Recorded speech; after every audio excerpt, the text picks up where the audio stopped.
Graças a paz, irmãos. Negócio meio complicado aqui, né? É máscara, óculos e microfone tudo ao mesmo tempo. Mas deu certo. A orelha conseguiu administrar um pouco. Meus irmãos, muito bom estar aqui com vocês nessa manhã. Quem está aqui, quem está em casa.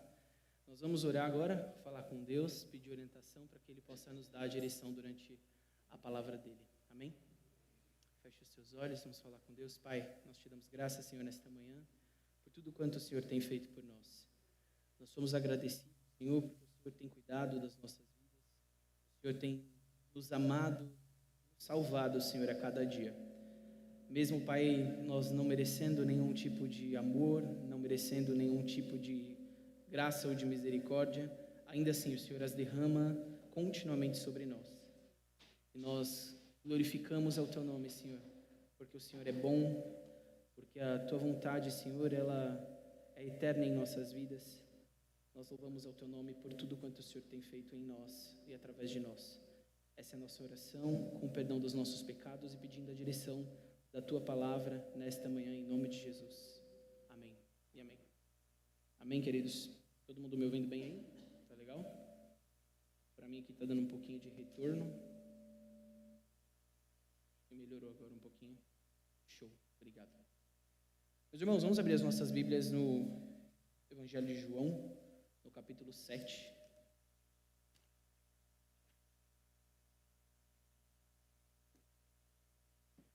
Evangelho de João, capítulo 7. Nós vamos trabalhar aqui uma primeira perícope do texto, do verso 1 ao verso 13 de João.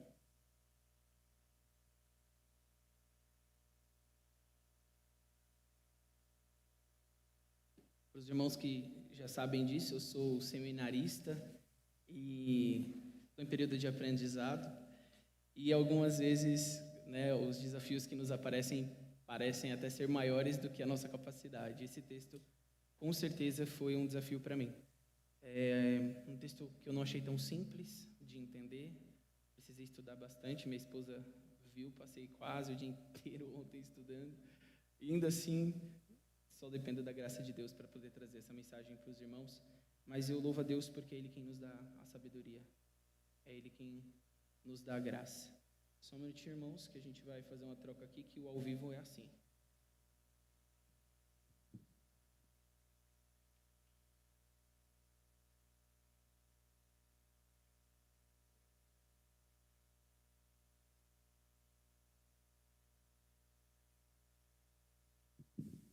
Voltamos à programação normal. Agora a orelha está agradecida, porque tinha 3 coisas, agora só tem uma, então está melhor assim. Amém, meus irmãos? Vamos ler a palavra de Deus? Jesus vai à festa das cabanas. João 7, verso 1, diz o seguinte: Depois disso, Jesus percorreu a Galileia, mantendo-se deliberadamente longe da Judeia, porque ali os judeus procuravam tirar-lhe a vida. Mas ao se aproximar a festa judaica das cabanas, os irmãos de Jesus lhe disseram: Você deve sair daqui e ir para a Judeia, para que os seus discípulos possam ver as obras que você faz.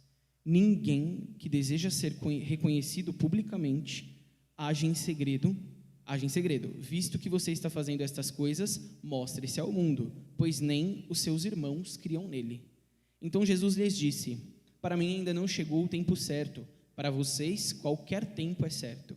O mundo não pode odiá-los, mas a mim odeia porque dou testemunho do que o que ele faz é mal. Vocês vão à festa, eu ainda não subirei a esta festa, porque para mim ainda não chegou o tempo apropriado. Tendo dito isto, permaneceu na Galileia. Contudo, depois que seus irmãos subiram para a festa, ele também subiu, não abertamente, mas em segredo. Na festa, os judeus estavam esperando e perguntavam: Onde está aquele homem? Entre a multidão haviam muitos boatos a respeito dele. Alguns diziam: É um bom homem. Outros diziam: Não, ele está enganando o povo. Mas ninguém falava dele em público por medo dos judeus. Quando eu comecei a estudar esse texto, a primeira coisa que me veio à cabeça foi... Eu não sei se os irmãos gostam aqui, se é da geração de vocês, mas eu sou um fã de Marvel. E foi aqueles filmes da Marvel onde o vilão está sempre correndo atrás do mocinho tentando destruir ele. Então, não sei se vocês gostam aqui, eu gosto muito de Homem de Ferro, né? Gosto bastante da história. E aí, se vocês assistirem os 3 filmes lá do Tony Stark, que é um cientista muito inteligente que cria uma armadura de ferro, você vai perceber que o camarada é perseguido do minuto em que começa o primeiro filme e vai ser perseguido até o final do 3º filme. E para melhorar, ele ainda faz parte do filme de outros personagens da Marvel e é perseguido nesses filmes também. E aí, quando eu comecei a ler esse texto aqui, eu comecei a raciocinar nessa lógica, né? Eu falei, caramba, não está muito diferente das histórias em quadrinhos, né? Onde existe um vilão, existe um mocinho que fica ali percorrendo um atrás do outro. E por que eu estou falando disso, irmãos? Para a gente entender melhor esse texto, a gente vai precisar entender um pouquinho o pano de fundo do que estava acontecendo ali. Jesus estava incomodando muito os judeus e eles o perseguiam de forma demasiada. E o grande objetivo deles era matar Jesus. Eles tinham ali um desejo forte em acabar com a vida de Jesus. E por que eles faziam isso, né? A gente vai entender um pouquinho, abrindo a nossa Bíblia em João, voltando um pouquinho, 2 capítulos, João 5, os versos 16 a 18. Eu vou ler aqui para a gente ganhar um pouco de tempo, mas perceba o motivo e a justificativa desta perseguição. Então os judeus passaram a perseguir Jesus porque ele estava fazendo essas coisas no sábado. Essas coisas a gente pode entender como curas, milagres, enfim, Jesus estava ensinando no sábado também muitas vezes.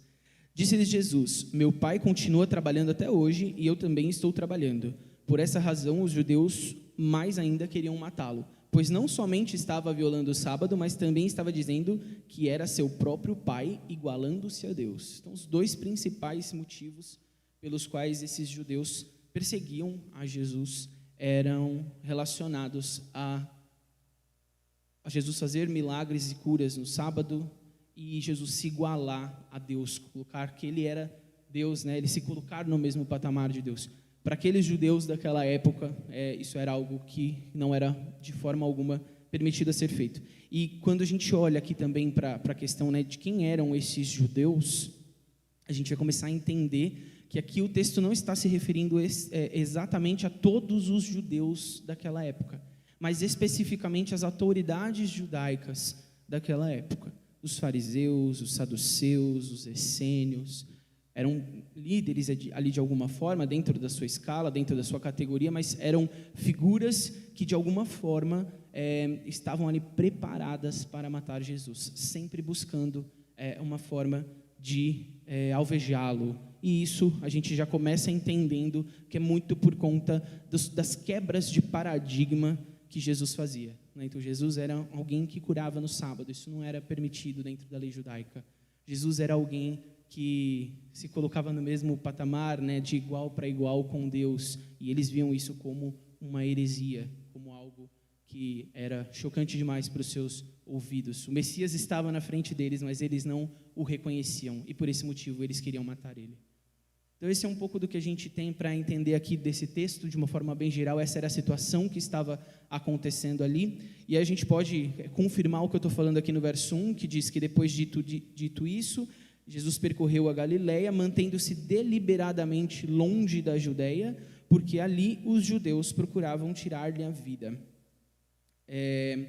Quando a gente pensa, né, mais uma vez nesse texto, imagine, meus irmãos, você é alguém que está levando a palavra, você é alguém que está ensinando, você é alguém que está curando, e você, ao mesmo tempo, é alguém que está sendo perseguido por fazer algo bom, né? Esse sentimento que os judeus, as autoridades judaicas tinham sobre Jesus, estava muito atrelado às boas atitudes, às boas ações, às boas práticas e ensinamentos que Jesus tinha para aquele povo. Então, vamos avançar um pouquinho mais, vamos entender um pouquinho agora o que era a festa das cabanas. Quando a gente olha para o verso 2, que fala um pouquinho aqui sobre esse grande objetivo, que era uma festa próxima que estava chegando, que era a festa das cabanas, a gente vai conhecer um pouco mais dessa festa como festa do tabernáculo, ou até mesmo festa das barracas. Essa festa faz, inclusive, parte da cultura judaica até os nossos dias. É uma festa que tem mais ou menos 7 dias de duração, e ela iniciou-se lá no Deuteronômio. Lá, se você quiser depois entender um pouquinho melhor essa festa, você pode ler do Deuteronômio 16, do 13 ao 15, eu não vou ler aqui agora, que não é o objetivo aqui da nossa mensagem, mas para que você conheça um pouco mais e se aprofunde mais nos seus conhecimentos bíblicos, a festa das cabanas, que inclusive é até hoje, é uma festa onde os judeus comemoravam que Deus havia cuidado deles durante a sua passagem no deserto, providenciando a boa colheita. Então, ali, todas as vezes que os judeus começavam a colher as suas uvas e as suas azeitonas, que eram ali os produtos daquela época do ano, a gente tem que pensar que aqui a gente está falando de um contexto que, lá para eles, no mês lunar judaico, eles chamavam de Tishri, e dentro desse mês aqui, se a gente fosse fazer uma equivalência, a gente está falando que é mais ou menos em setembro, outubro, aqui do nosso calendário. Então, dentro deste contexto, eles montavam as suas barracas, decoravam as suas barracas e começavam a comemorar durante aqueles 7 dias, porque Deus havia cuidado deles no deserto, providenciando a colheita, e Deus continuava cuidando deles ali naquele momento, e assim eles acreditam até os dias de hoje. Essa é uma das 3 maiores festas judaicas que existem ainda em nossos dias. Então, o contexto que a gente tem aqui é de um Jesus que está sendo perseguido, e está sendo percebido por fazer coisas que eram boas diante de Deus, mas que afetava o orgulho judaico da época, e ao mesmo tempo a gente está ali dentro de uma comemoração lá na Judéia, só que Jesus está na Galileia. Se a gente avançar um pouquinho para o verso 3, a gente vai ver o seguinte: os irmãos de Jesus lhe disseram: você deve sair daqui e ir para a Judéia, para que os seus discípulos possam ver as obras que você faz. Ninguém que deseja ser reconhecido publicamente age em segredo. Visto que você só está fazendo essas coisas, mostre-se ao mundo. Os discípulos, ali, os irmãos de Jesus, eles queriam de toda forma que ele fosse demonstrar o seu poder diante daquela festa, naquela região ali da Judéia. E aqui, irmãos, quando eu li esse texto, eu fiquei me perguntando qual era a motivação desses homens, Por que eles queriam tanto que Jesus fosse da Galileia até a Judéia? Eu não sei se você tem uma ideia de mapa, não sei se alguém que já foi para Israel, mas quando a gente está falando de sair da Galileia e ir para a Judéia, a gente está falando de aproximadamente 150 quilômetros. A gente tem que lembrar que naquela época não tinha bilhete único, não tinha metrô, nem trem, nem avião. Não tinha carro, certo? Então, a gente está falando de uma caminhada de 150 quilômetros. Eu sou uma pessoa curiosa, eu joguei lá no Google Maps e eu descobri que dá mais ou menos umas 28 horas caminhando. Se alguém quiser fazer esse percurso, depois me conta. Mas eles queriam que Jesus, de toda forma, fizesse esse percurso com eles e fosse até a festa. E aí, talvez num primeiro momento, lendo o texto, você pense: nossa, como eles eram legais, Poxa, eles queriam a presença de Jesus com eles, queriam fazer um passeio de turma junto, Vamos todo mundo lá junto, para a festa, vai ser mó legal, Jesus. Mas quando a gente começa a entender um pouco mais a intenção do coração dos irmãos de Jesus aqui, a gente percebe que não era bem isso. A grande questão é que eles viam um Jesus que fazia milagres, e eles queriam que a popularidade de Jesus fosse estabelecida. Eles queriam que Jesus se tornasse alguém com um certo status em relação àquela multidão. E eles viam nisso uma oportunidade de pegar uma certa carona na fama de Jesus. A gente vai perceber muito isso, e aí você vai falar assim: nossa, Augusto, será que isso não é uma teoria que você criou na sua cabeça? Não é, não. Você vai voltar mais um capítulo comigo, vai ler lá João 6, do verso 14 e 15. E dentro desses versos vai ser o seguinte que vai estar escrito: depois de ver o sinal miraculoso que Jesus tinha realizado, o povo começou a dizer: sem dúvida, este é o profeta que devia vir ao mundo. Sabendo que Jesus pretendiam proclamá-lo rei à força, ele retirou-se novamente para o monte. Essa era a intenção dos irmãos de Jesus. Eles queriam que de alguma forma Jesus fosse proclamado rei, e se não fosse para acontecer de uma forma natural, seria de uma forma física forçada. E a gente tem que lembrar que Novamente, né, as eleições não eram como são nos nossos dias, né, não existia urna eletrônica. Então, isso provavelmente viria a partir de guerra, viria a partir de motim, haveria derramamento de sangue. Esses homens não estavam pensando nisso, eles só estavam pensando no quanto eles ficariam bem se Jesus fosse proclamado rei. Mas isso acontecia porque eles não entendiam de fato o que era o reino de Jesus, qual era a proposta de Jesus. Avançando um pouco mais, a gente vai olhar o verso 5, que eu diria que é onde a gente vai dedicar um pouco mais de tempo. Pois nem os seus irmãos criam nele. Essa questão, né, da carona, do quanto eles queriam estar ali com Jesus na festa, ela nos leva a entender uma questão muito profunda. Eles não estavam só querendo essa carona na popularidade de Jesus, mas há uma questão de, eles conviviam com Jesus, e eles viam Jesus fazer os milagres, e eles não compreendiam a identidade de Jesus. Então, enquanto eles faziam aquele convite para ir à festa, e forçavam Jesus a ir àquela festa, para que ele pudesse mostrar todo o seu poder, em algum momento fosse proclamado, mesmo que à força, como um rei, eles não conseguiam entender a essência da identidade de Jesus Cristo, e ele estava com eles o tempo todo. A ideia de Jesus não era ser um rei coroado num trono nesta terra. Isso não estava no coração de Jesus. Jesus estava ali sendo Deus para morrer por nós. Isso vai ficar extremamente claro quando a gente vai lá para o verso 6, e Jesus fala: para mim ainda não chegou o tempo certo, só que para vocês qualquer tempo é certo. Jesus estava dizendo: olha, não chegou a minha hora, não chegou a hora de eu, de fato, fazer aquilo que eu fui chamado, que eu fui enviado para fazer, que é morrer pelos teus pecados, que é salvar esta humanidade. Eles não tinham essa visibilidade, a visibilidade deles era muito terrena, eles não conseguiam compreender qual era a extensão da identidade de Jesus, o porquê Jesus estava ali. Jesus não estava ali para ser um rei humano, Jesus estava ali para morrer pelo meu e pelo seu pecado. Jesus estava ali para que hoje, nos nossos dias, nós tivéssemos chance de salvação. E esses irmãos de Jesus tentaram desviar Jesus de seu real propósito. Tentaram fazer com que Jesus olhasse de alguma forma para as riquezas, que aquele poderio, que aquela forma de torná-lo rei, né, de uma forma força, poderia trazer como benefício para eles e para o próprio Jesus. Vocês podem perceber que quando a gente vai para o texto de Mateus 4, que a gente vai ver lá a tentação de Jesus, Satanás não é muito diferente. Ele também oferece o mesmo tipo de poder para Jesus.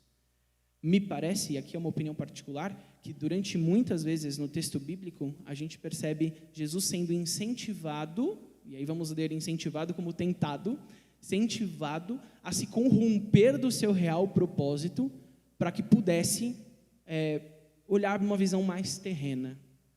Mas Jesus continua olhando numa visão espiritual, Jesus continua entendendo o propósito dele na terra, que era nos salvar, e glória a Deus por isso.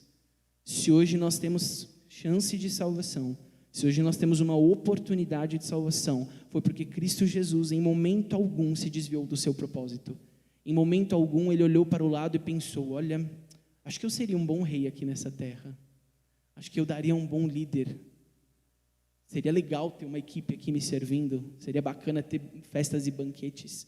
Em momento algum Jesus se prendeu às coisas terrenas da nossa vida, mas ele continua olhando para as coisas que eram do céu, para as coisas espirituais. Como eu comentei, aqui no verso 6, a gente avançando um pouco, a gente vai falar sobre essa questão do tempo. Jesus, ele entendia que não era o momento adequado para isso, porque de fato o ápice seria em Jerusalém, pouco tempo depois, no seu sacrifício redentor, sacrifício de cruz. A ideia de Jesus não era ganhar popularidade. O verso 7 nos diz: o mundo não pode odiá-los, aqui são palavras de Jesus, mas a mim odeia porque eu dou testemunho do que ele faz, que é mal. E é relativamente interessante a gente parar para pensar nisso, porque isso justifica porque também outra justificativa do porquê as autoridades judaicas queriam matar Jesus.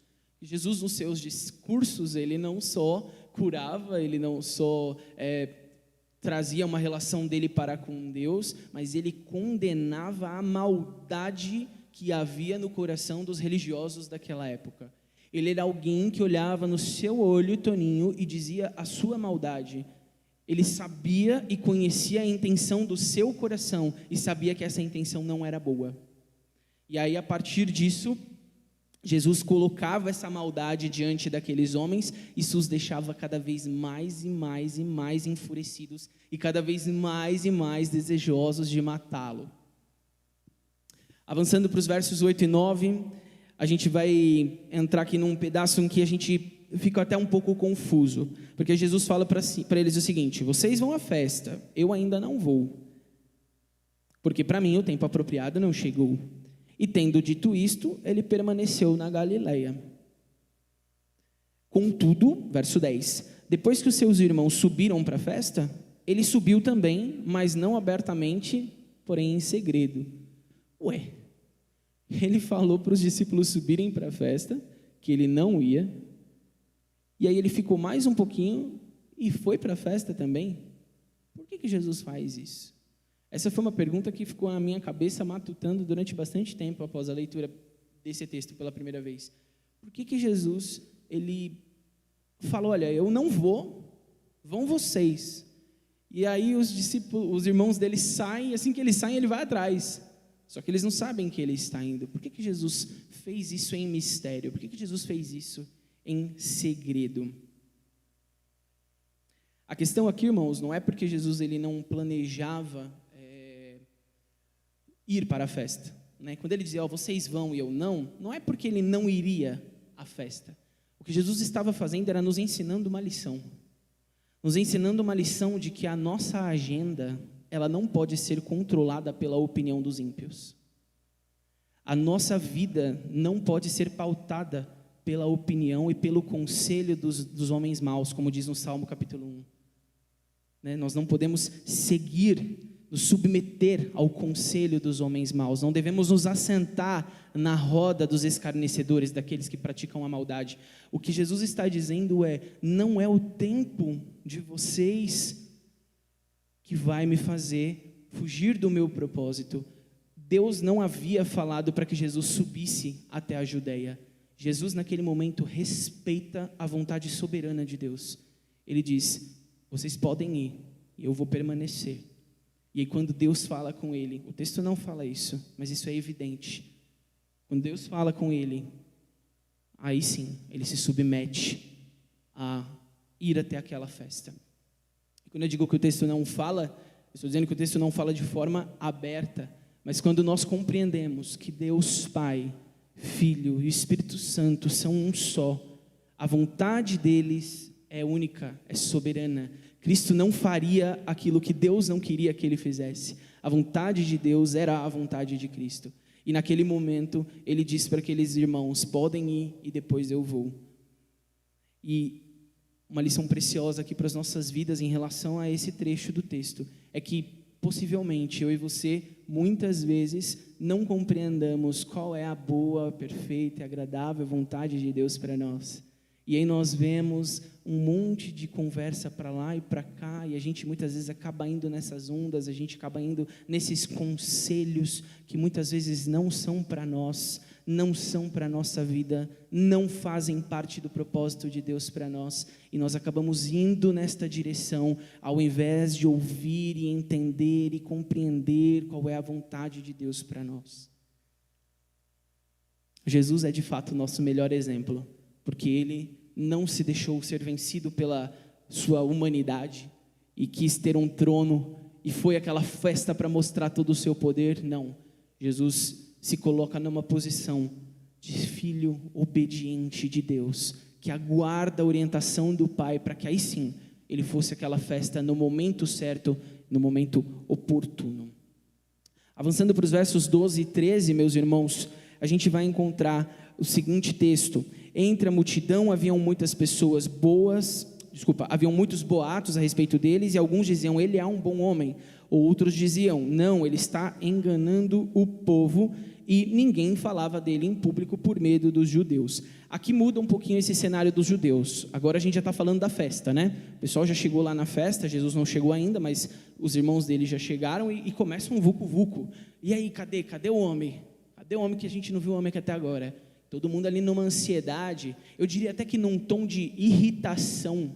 Eles queriam que Jesus estivesse ali, porque eles queriam que Jesus os provocasse para que eles tivessem mais motivos para matá-lo.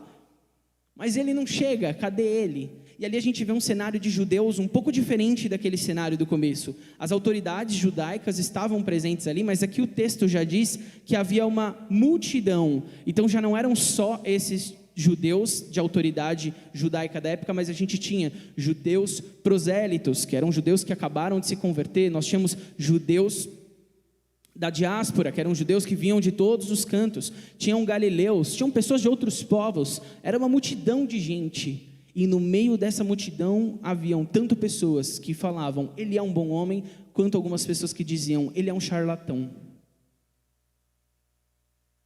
E o que é mais interessante é que Jesus não estava lá para se defender.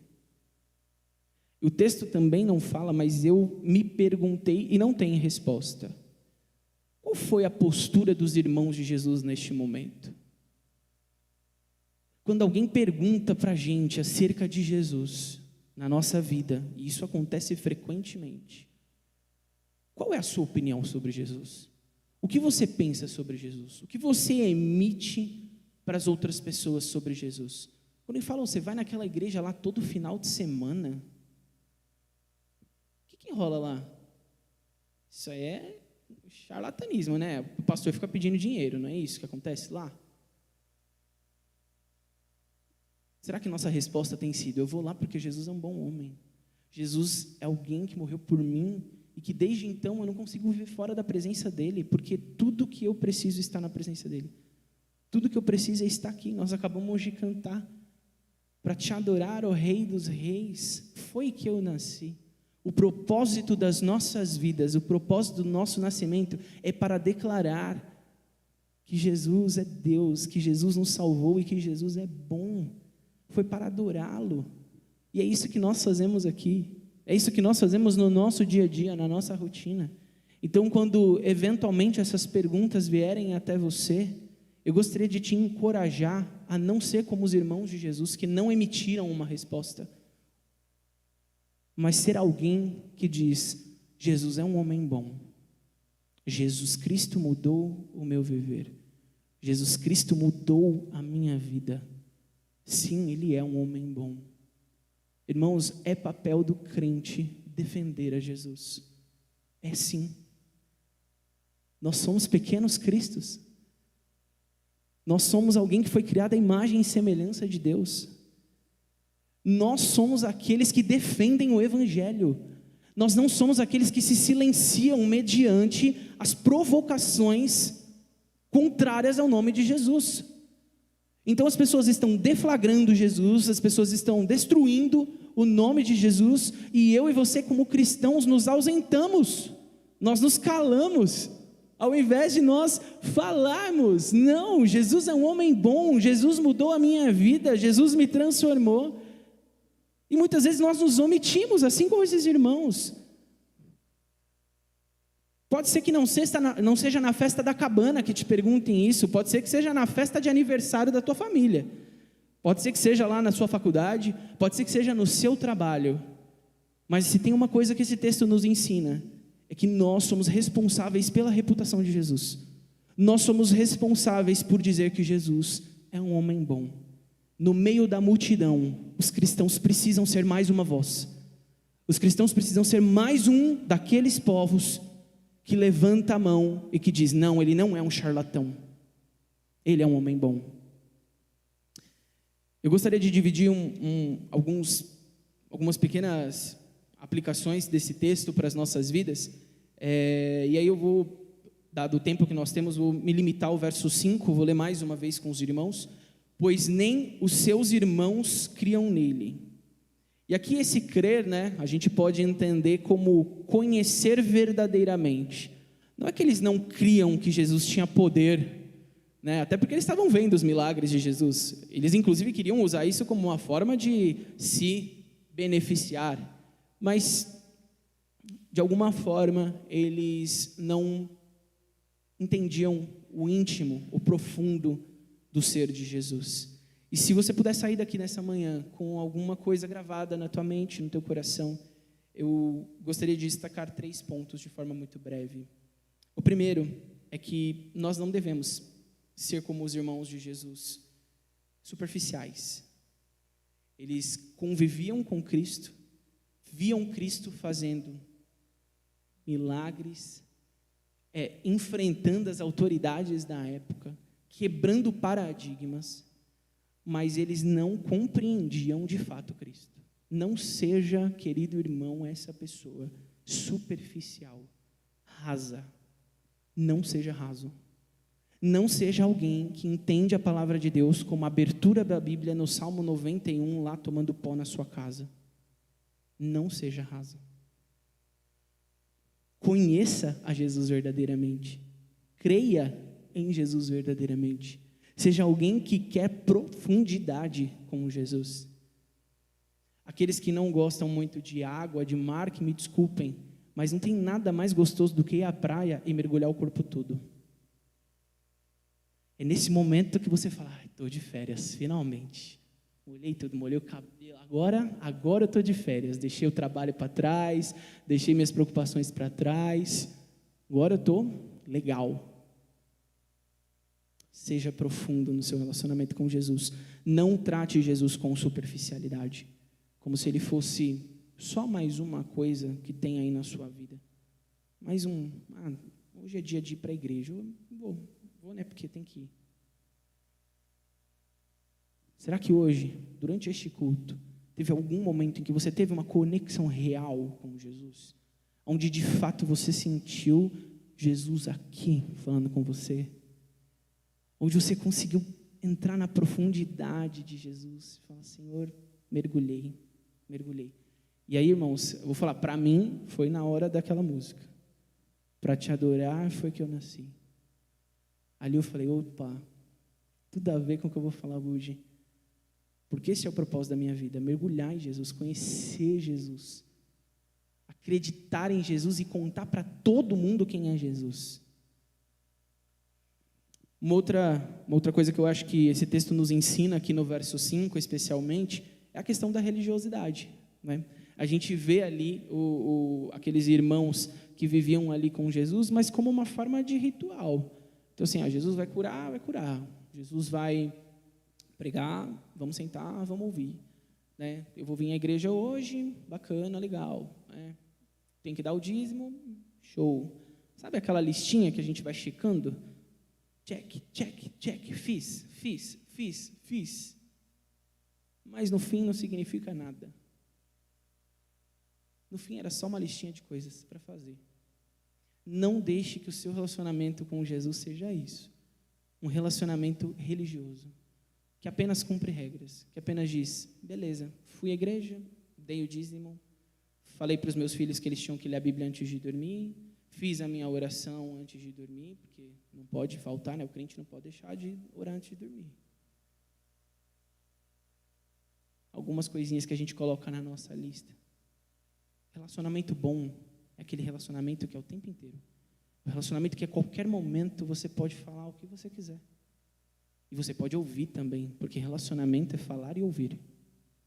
Relacionamento com Jesus não é só com as minhas orações religiosas. Senhor, nosso Deus e nosso Pai, muito obrigado pelo dia de hoje. Te agradeço pela vida da minha família e te peço pelo emprego do meu cunhado que está desempregado. Em nome de Jesus, amém. Não, irmãos. Relacionamento com Jesus é chorar na presença de Jesus. Relacionamento com Jesus é falar, Jesus está doendo. Jesus, eu não sei o que está acontecendo. Mostra a sua vontade para mim. Me ensina a fazer o que o Senhor quer que eu faça, porque eu não consigo fazer sozinho. Deixa a religiosidade de lado. Deixa a religiosidade de lado. Seja alguém que de fato conhece a Jesus. Um último ponto que eu gostaria de destacar aqui no verso 5 é a questão da popularidade que nós falamos, né? A gente tem uma outra vertente hoje no meio, vou chamar de evangélico, no meio evangélico, que é a questão do status de ser cristão. Hoje virou um negócio que é pá, né? Como falam os jovens por aí, é da hora. Pô, sou crente, eu falo em línguas, entendeu? Coloco a mão, eu curo. Tem carnaval, a gente vai lá com a bateria de samba e tal, e toca música, e multidões são convertidas, e pá, no poder, no nome de Jesus.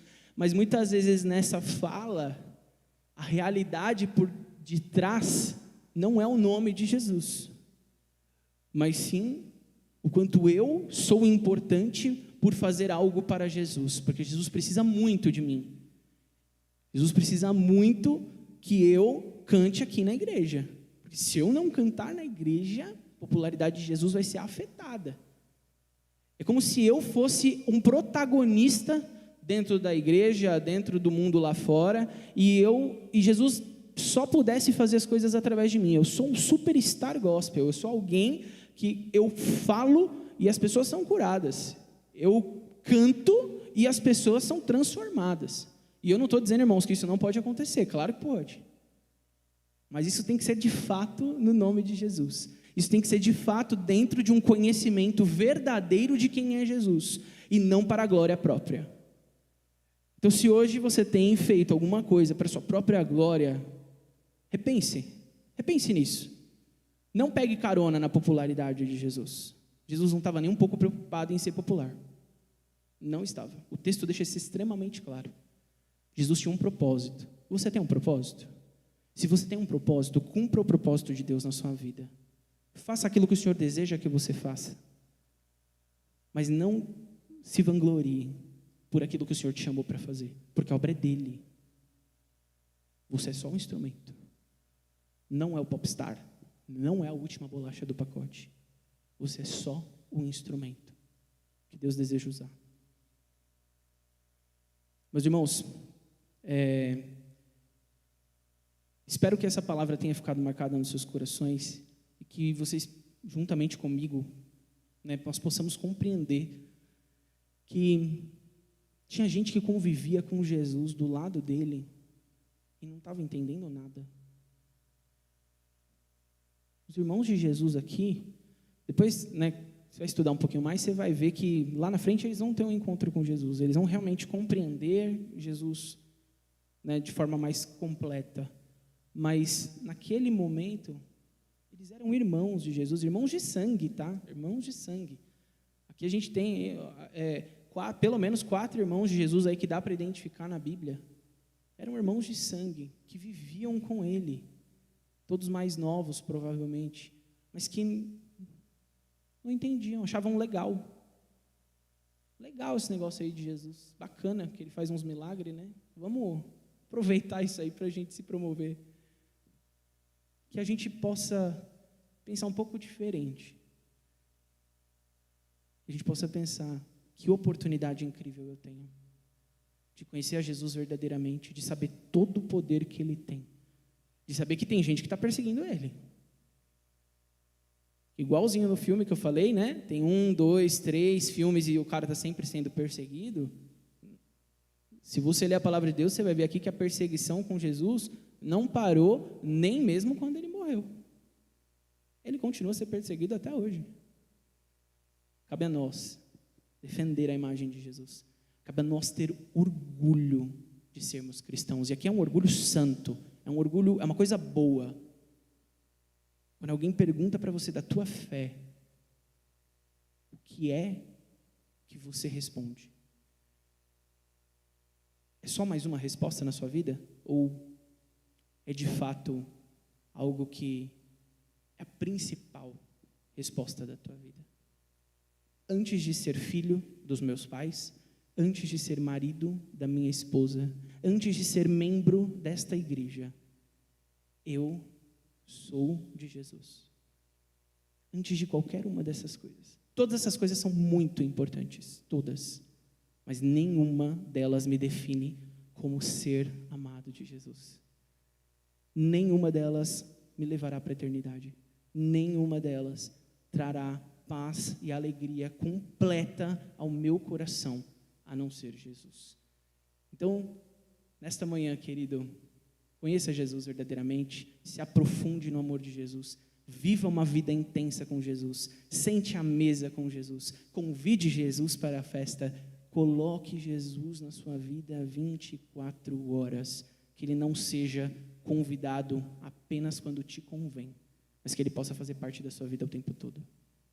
Deus abençoe as nossas vidas nessa manhã. Eu vou orar para encerrar e a gente começa